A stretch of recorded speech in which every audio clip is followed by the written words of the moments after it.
মৃত্যুর ঠিক আগ মুহূর্তে মানুষ তার পরিবার বা সম্পদের কথা ভাবে, কিন্তু আপনি কি জানেন আমাদের প্রিয় নবী মুহাম্মদ সাল্লাল্লাহু আলাইহি সাল্লাম তার শেষ নিঃশ্বাস ছাড়ার আগে কার কথা ভেবেছিলেন?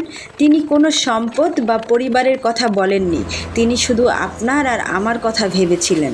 রাসূল সাল্লাল্লাহু আলাইহি সাল্লামের বিদায়ের সেই কঠিন মুহূর্ত তিনি চোখ তুলে তাকালেন এবং কাঁপা কাঁপা কণ্ঠে শুধু একটা কথাই খুঁজছিলেন, আমার উম্মত কোথায়? মা আয়েশা রাদিয়াল্লাহু পরম মমতায় বললেন, ইয়া রাসূলাল্লাহ, আপনি খুব অসুস্থ, একটু বিশ্রাম নিন। কিন্তু উম্মতের প্রতি যার দরদ পাহাড় সমান, তিনি কি চুপ থাকতে পারেন?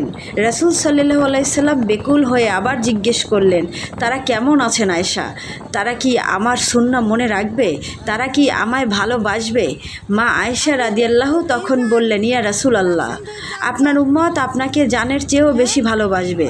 তখন রাসূল সাল্লাল্লাহু আলাইহি সাল্লামের চোখ বেয়ে অশ্রু গড়িয়ে পড়ল। তিনি আকাশের দিকে তাকিয়ে দু হাত তুলে শেষবারের মতো বললেন, আল্লাহ, আমার উম্মতকে তুমি মাফ করে দাও। যিনি মৃত্যুর সময় আমাদের কথা ভুলেননি, আজ আমরা কি করে তার সুন্নাহ এবং তাকে ভুলে যাব? এই ভিডিওটি প্রতিটি মুসলমানের টাইমলাইনে থাকা উচিত।